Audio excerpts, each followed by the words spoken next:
आता आपण करतोय तो आहे अरवीचा खाकरा. त्यासाठी लागणारे हे मिश्रण आपण व्यवस्थित मळून घेतलेलं आहे आणि याला हळदीमुळे पिवळा रंग आलेला आहे. तीळ सुद्धा दिसत आहेत, कोथिंबीर दिसते, ओवा आहे, सगळं आहे. आता काय करायचं पुढे? आता आपण त्याच्या पाऱ्या लाटून घेऊया. बरं ठीक आहे, घ्या मला लाटून. या लाटताना आपण मैद्यावरती लाटायचे म्हणजे चिकटणार नाही आणि मैद्यामुळे क्रिस्पीनेस येईल. बरोबर. हो हो, जो आपल्याला खाकऱ्याला हवाच आहे. बरोबर आहे.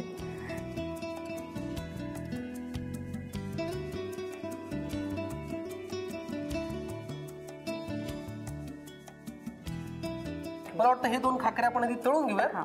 आता हे तळायचे आहेत. हे मात्र एक 5 मिनिटं हडकायला ठेवायचे. हडकायला म्हणजे? हडकायला म्हणजे आपण पापड कसे ठेवतो, पापड जसे आपण उन्हात ठेवतो तसं ठेवायचं का? नाही नाही नाही, हे फक्त पंख्याखाली ठेवायचे एक 5 मिनिटं जेमतेम, की ते हडकले जातात. आणि मग आपल्याला हे जेव्हा 10-12 दिवस वापर करायचा असतो हे ते एअरपॅकच्या डब्यात ठेवायचे छानपैकी आणि मग पाहिजे त्यावेळेला गरम गरम तळायचे आणि चहाबरोबर खायला द्यायचे. क्या बात आहे. मग आता हे आपण लाटून घेतलेल्या ज्या पाऱ्या आहेत त्या 5 मिनिटं हडकायला ठेवूयात आणि मग पुढच्या कृतीकडे वळूयात. 5 मिनिटं आपण वाट पाहिली आहे आणि आता हे व्यवस्थित हडकून झालेलं आहे. आणि त्याचं सगळ्यात पहिलं लक्ष म्हणजे हे काठ बघा, हे असे जरा कडक झालेले जातात थोडेसे, है ना. आता आपण हे तळून घेऊ शकतो. तळून घेऊ शकतो.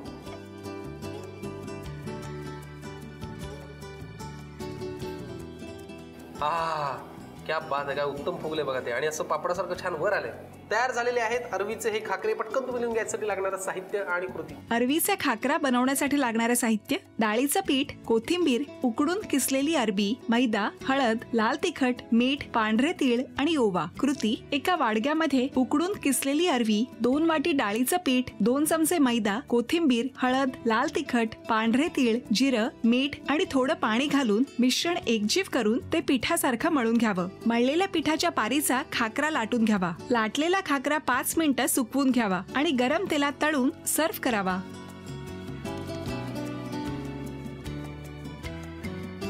पहिला पदार्थ आपला करून झालेला आहे. आता कल्याणी ताई आपल्यासाठी दुसरा पदार्थ करतायत. करणार आहात ना? हो. काय याचं नाव आहे? चवळीचे मोमोज. चवळीचे मोमोज. मोमोज हा पदार्थ मी हल्ली म्हणजे अशात माझ्या खाण्यात खूप आला, पण चवळीचे मोमोज मी कधी खाल्ले नव्हते. हा पदार्थ कोणी शिकवला तुम्हाला? हा माझाच इनोव्हेटिव्ह आहे. बरं. आणि माझ्या मैत्रिणींनी डो कसा बनवायचा आणि त्याचे मोमोज कसे करायचे हे शिकवले. वा. पण मग त्याच्यात आपण स्वतःचं इनोव्हेटिव्ह काय करायचं ते सुचलं मला, की आपल्याला पावसाळ्यात ज्या भाज्या येतात ज्या खाल्ल्या जात नाहीत, पालेभाज्या मुलांकडनं अजिबात खाल्ल्या जात नाहीत कारण त्या नको असतात त्यांना. मग त्यांना मोमोज आवडतात, त्यांना नूडल्स आवडतात.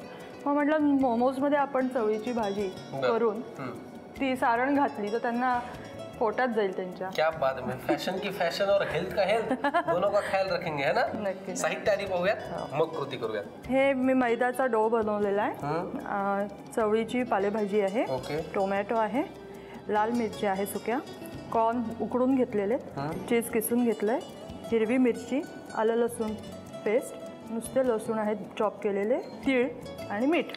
बरं. चवळीचे मोमोज.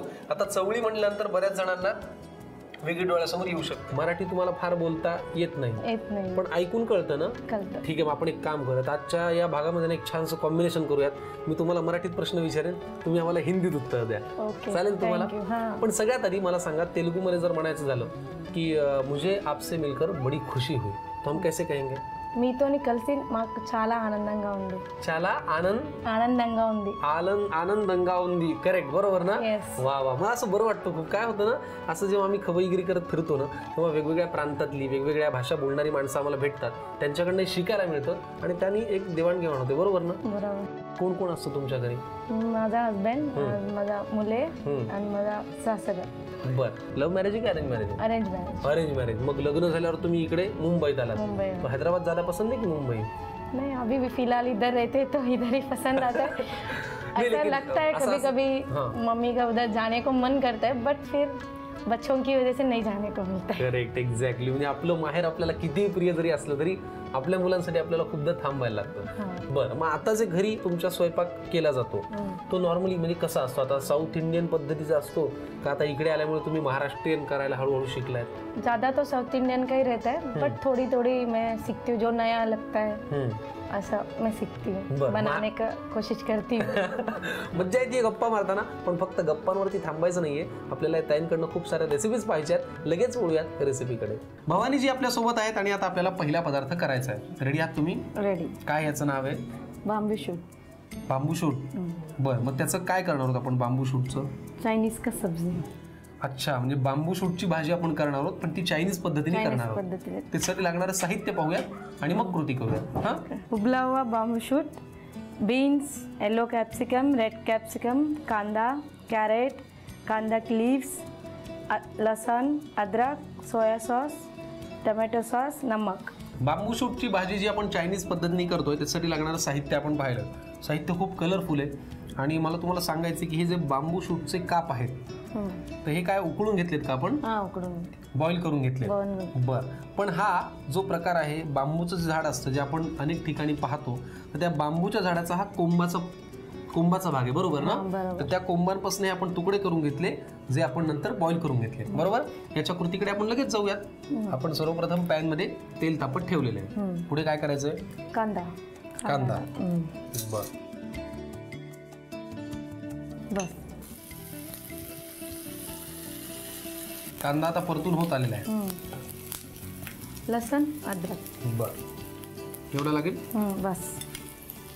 अद्रक पण घालूया लगेच.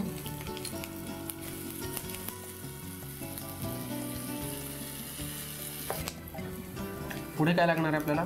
हे सब्जी. बर, आधी कुठली घालूयात? बांबू शूट. बर,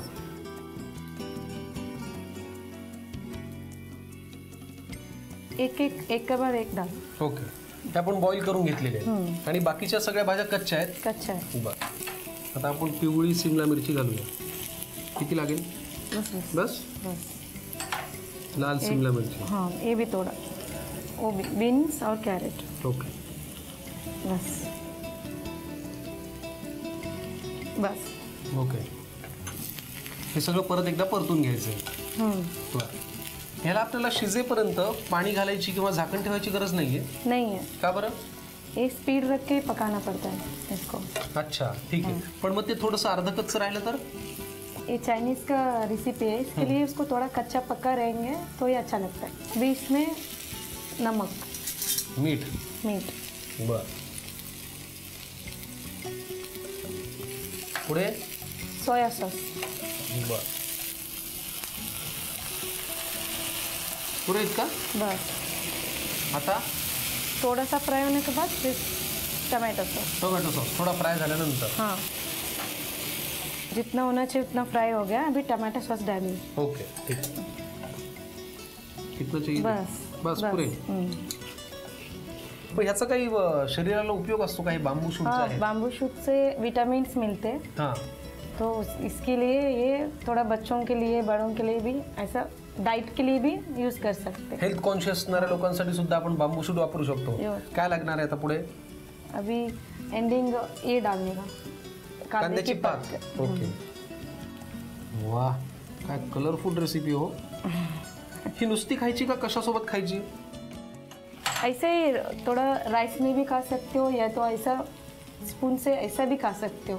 फॅन्टास्टिक. अत्यंत कलरफुल रेसिपी आहे. पटकन तुम्ही लिहून घ्यायसाठी लागणारं साहित्य आणि कृती. बांबू शूट करण्यासाठी लागणारे साहित्य: बांबू शूट, बीन्स, पिवळी सिमला मिरची, लाल सिमला मिरची, कांदा, गाजराचे काप, पातीचा कांदा, लसूण, आलं, सोया सॉस, टोमॅटो सॉस आणि मीठ. कृती: प्रथम फ्राय पॅन मध्ये तेल गरम करून त्यात कांदा परतून घ्यावा. परतलेल्या कांद्यामध्ये लसूण, आलं, बांबू शूट, पिवळी सिमला मिरची, लाल सिमला मिरची, बीन्स आणि गाजर परतून घ्यावं. नंतर त्यात मीठ आणि सोया सॉस घालून मिश्रण एकत्र करून घ्यावं. या एकत्रित मिश्रणामध्ये टोमॅटो सॉस घालून वरून कांद्याची पात घालावी आणि सजावट करून डिश सर्व्ह करावी.